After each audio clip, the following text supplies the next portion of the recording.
So when people say something about the expense of having a validator, whatever the entry price is for PulseChain, you were saying something earlier about the interest price for Ethereum validating. If I look at real estate and I'm going to buy, let's say $1 million property, and I'm going to put a tenant in it, then I'm looking at what's the time, how much time does it take before I break even? How much time before the property is paid for, right? From cash flow. Is that kind of number available like on GoPulse or some other metric where you can say, here's the entry price of a validator on PulseChain. Here's what the average daily cash flow is, right? And how long it takes to break even and be in profit. Is that number somewhere on not a lot of good information websites? Not really. I mean, there's some tweets. I did some estimates. Other people I did some analysis too, but we don't have really good APR numbers right now. There is, I mean, where the Pulse price is, I mean, it did 100x or anything yet, for example, if it ever does. I think the numbers change and are much different in the different pricing of PLS, the number of validators you run, the equipment you're using, whether you're using cloud or your own hardware and stuff. So there's a lot of different variables, 3 or 4 different variables that really impact how much the ROI is when you're doing it. So we don't have a lot of good data right now, but I don't know why we wouldn't have. 2024 should be a good year for, hey, we should be able to tell people, hey, when you run a validator, this is exactly we should have dashboards and all that stuff coming. I think the community is probably building some of that stuff right now. I've seen some. What's the average yield right now? I mean, obviously, I know a big running one validator. On average from the launch of May until today, what is PLS price? We'd say agree that it's 0.6 or something. Negative 15%. I mean, it depends on how early you got into. I mean, when you got in, someone early, today. So fuck that. No. Today. I mean, the GoPulse is going to say what 9% around there. All right, so let's just say. Let's just say 9. I mean, it's just the rule of 72. Just divide 9% on average. Obviously, you can go up because that big validator went down. So maybe it's 10%, 10.5%, right? But it takes. So it all. So okay. Validating over a long period of time is great income. It's yield. It's safe. It's constant. Price will go up. But it's like buying a house. It's you don't pay a house in 1-2 years. You're not going to unless you're just getting massive amounts.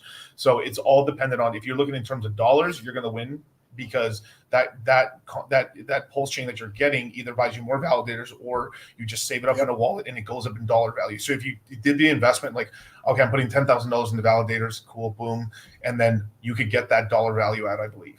But if in PulseChain, that's not going to happen because if you I put a billion PulseChain into validators, so it's 33, 34 validators, cool. I'm not going to get a billion PulseChain out because there's absolutely no way I'm getting today 50% in 2 years and stuff or plus, unless just ungodly things happen, right? So dollar terms, if you think about it, it's like we told our students back when the price of incentive token was real low. Okay, look at incentive token in dollar terms. What am I willing to invest in this? Cool, $5,000, cool, boom, yield farm it, done. And think about it in dollar terms because you'll drive yourself crazy thinking about it in terms of Pulse terms. But if you are the type of person where Pulse terms is keeping you up at night, keep it in fucking Pulse and don't do. I mean, I'm just being for real because it's all about psychology. Cultivate crypto. Yeah, if you want to cultivate crypto, I do. Do we like validators? Yes, 100,000%. I love validators. It's fucking awesome. You keep growing them, stacking them, right?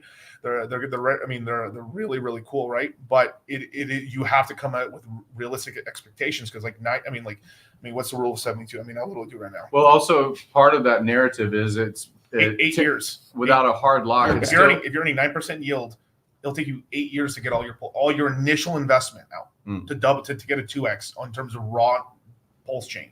But that's not the right way to look at it because you have an asset that goes up exponentially. And you're compounding when you're building more validators correct, with it. Correct. It's a compound. And part of that's how I see it. And you could buy one validator and you could put 1,000 validators on. Good point, real quick. You can run multiple validators on one server. You can run 100. That's awesome. That's awesome. Okay. Yeah. That's a very key point. That's a key point because people think they got to buy equipment. No, it's a one-time shot, a couple $1,000s worth of equipment, and boom, you can set up pretty easy. So I bought all these ASICs for nothing. Yeah. Well, part of the volunteerism as far as the original crypto people was we're going to run this before there's a price point, right? Before Bitcoin was a penny, before a pizza bought it, anything, right?